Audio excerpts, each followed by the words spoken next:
Hi everyone, welcome to day 4 of our 7 days of inspiration. I've been really enjoying getting some feedback from some of you. Day 1, the inspiration was to catch sunrise or a sunset. Day 2 was to eat at least one meal in silence. And day 3 was a big one for me. It was to do something that you have been putting off.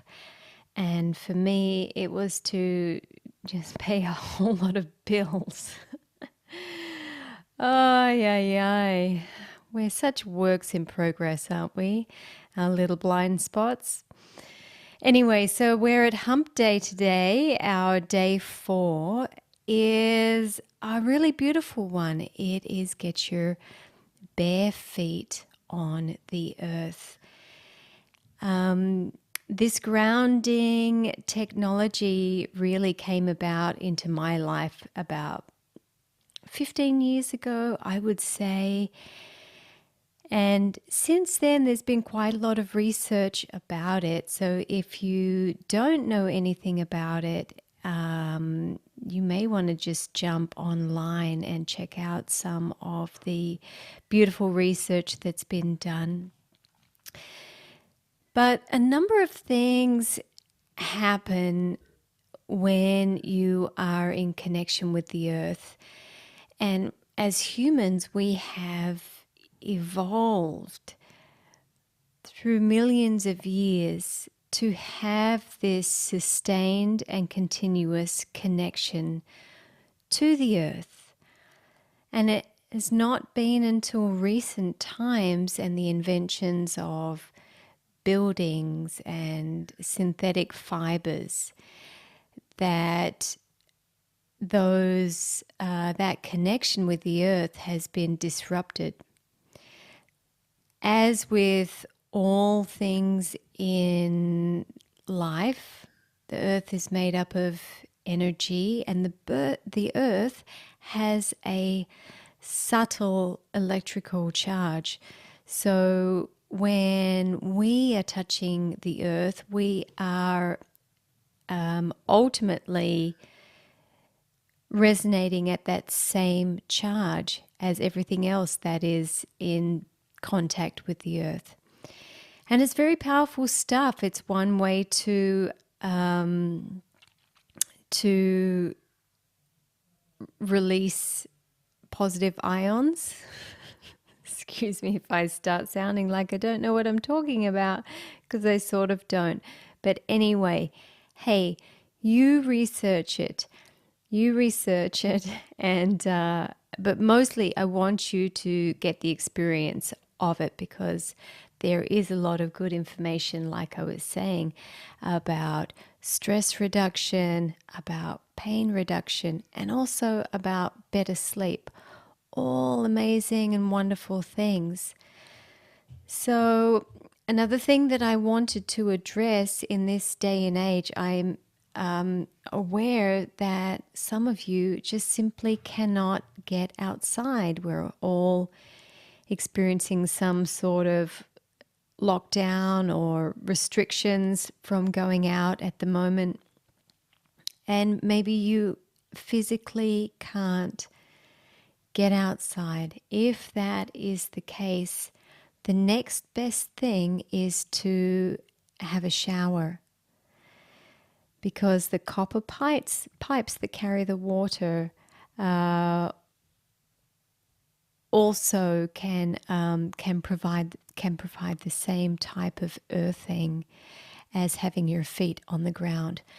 But hopefully you can get out into some form of nature, even if it is a city park, or it is the median strip, or it is your backyard, or maybe you can do better than that and get out in nature. But ideally, you would want to have your feet on the earth for about 30 minutes.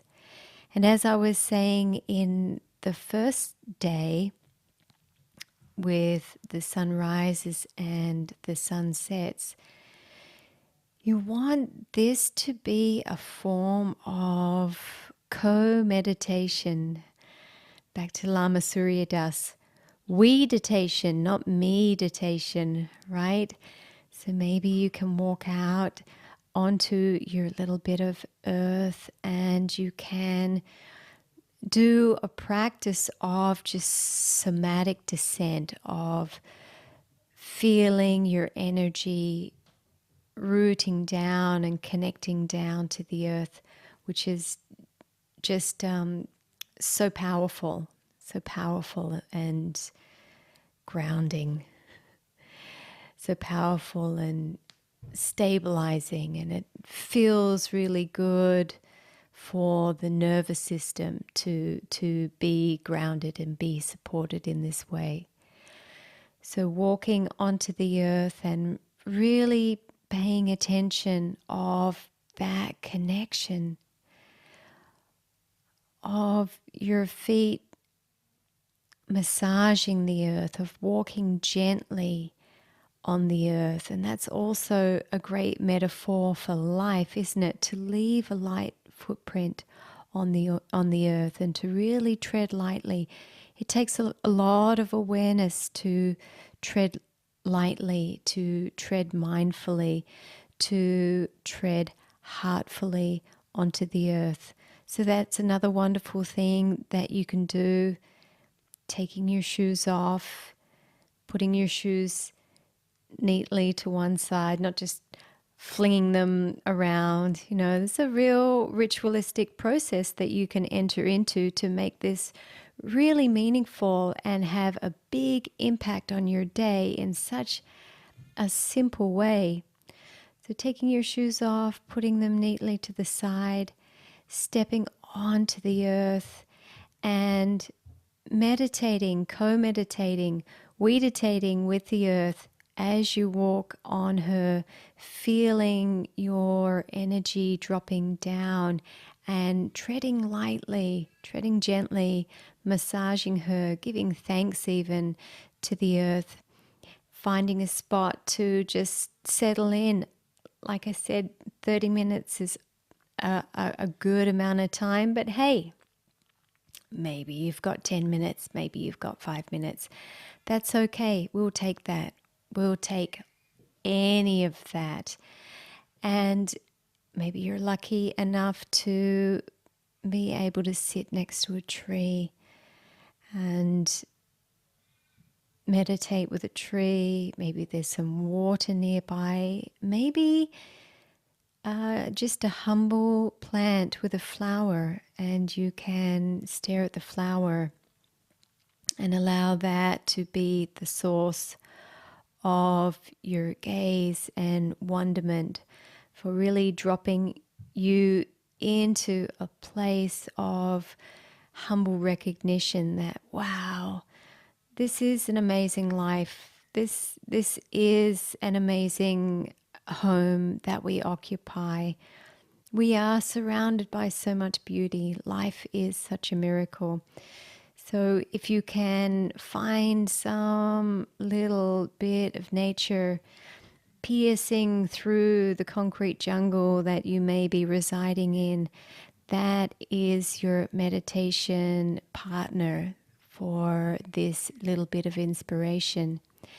And for those of you who are surrounded by nature, hey, you know exactly what I'm on about, right? How beautiful and profound and life affirming and instantly life changing it is to just get into nature.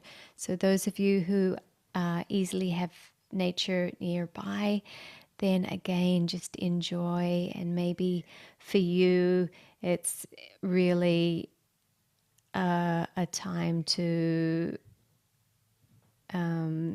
bow your head in reverence for all of your blessings, because what blessings to be surrounded by nature.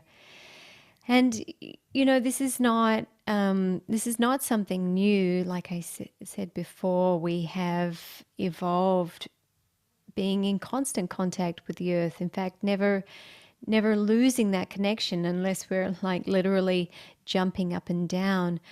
But with that loss of connection, there is so much more that we have lost, and we're only just really becoming aware of it. So these beautiful practices like the Japanese forest bathing, for example, really getting yourself in nature and even lying down and just soaking it in as though you were lying on a beach, soaking in the rays of the sun in your skin, just lying down in a park or by a tree and soaking in that charge, that beautiful current from the earth. And it's a lovely thing to do to make it a meditation. I mean, you don't have to. You can just sit silently, just listening. Well, that is meditation, isn't it? But you can, if you want to, make it more of a formalized type of meditation where you can sit and then just focus on your breathing and focus on the parts of your body that are in contact with the earth, focusing on your feet. The feet are these grand conductors of the earth's surface, and there are so many little bones and joints that are made to hug the earth and hug uneven surfaces, and all of the proprioceptor receptors to give the rest of the body information of where we are in relationship to the earth. So I think you're all really going to enjoy this one. I know you're all really going to enjoy this one. And maybe it's one of those things that is good for you, you enjoy, but maybe you have, just like me, been caught up in a whole lot of stuff and have forgotten to get your shoes off and get out there and ground down.